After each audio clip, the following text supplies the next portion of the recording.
In C language, we have seen 32 keywords. These 32 keywords provide functionality for our programming, for our coding. But there are many functions that are not available in these 32 keywords. For example, we have to input from the keyboard and we have to display content on the display.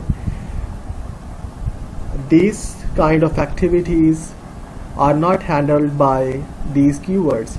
So if you go back and you try to find any activity that you can use to input from keyboard or get characters from keyboard, and similarly you want to write some content on the display, so these things are not available in these keywords. To carry out these activities, what developers have done, they have created standard libraries. These standard libraries are actually used for these activities like input-output processing or I/O processing. These standard libraries are developed for mathematical computations. For example, we have to calculate different mathematical functions, different mathematical formulas, like we have to calculate square root, we have to calculate cosine of a value. So these things are available in mathematical computations standard library. These are not definitely available in those 32 keywords.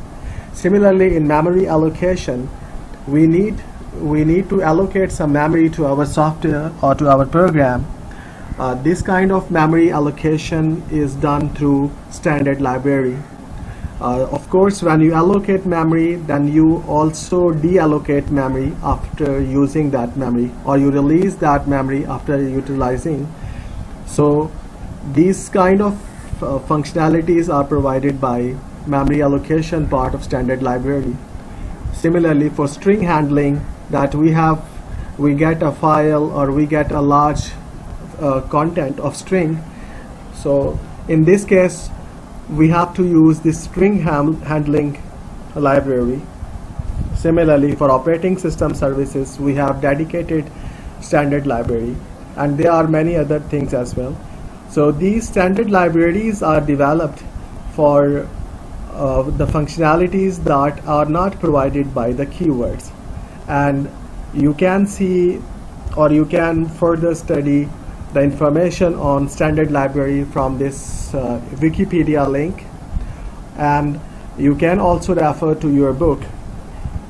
So referring to your book, this part 3 of our book is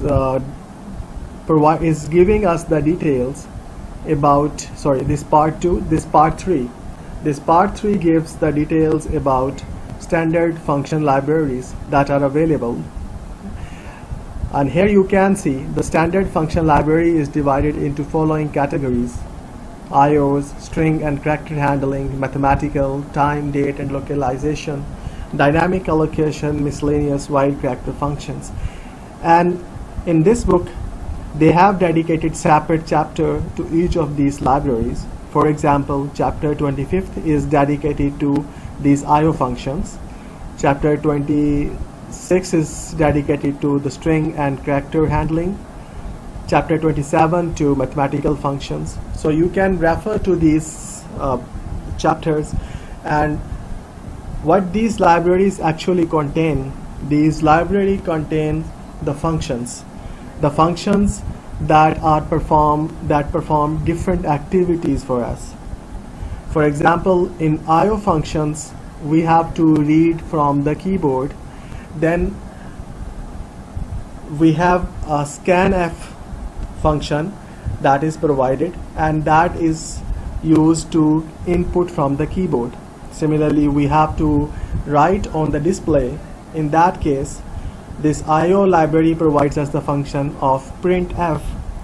So if you go through these libraries, then you will see that all or most of your activities are handled by these standard libraries. So these standard libraries play a very important role, and you have to include in your program you have to include these standard libraries into your program, because if you want to use IO functions, then you have to include IO or input output library into your program.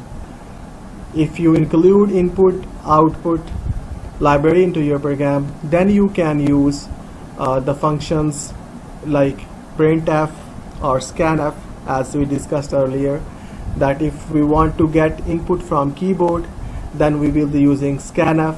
If we will be writing something to display, then we will be using printf. So how printf or scanf should work and their functionality is mentioned in these standard libraries, and the computer program understand. So we have to just include these libraries in our program. So if you go to part 3 of your book and you just take an overview of chapter 25, 26, 27 and further chapters, so you can get a basic concept of these library functions. So if we go to chapter 25, so each chapter describes the functions in that library part. For example, chapter 25 discusses the IO functions, and as I discussed that we can use scanf or printf, and there are many functions in this IO functions library.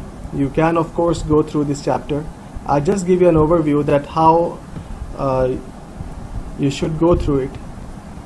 You will see that this chapter describes the alphabetically, that it starts from of course A, B, C, then it will go through all the functions in this library. For example, this clear error is the function, first function. fclose, it is alphabetically arranged. So you can go through the whole of these functions, and of course you just at least know the names, not more than that.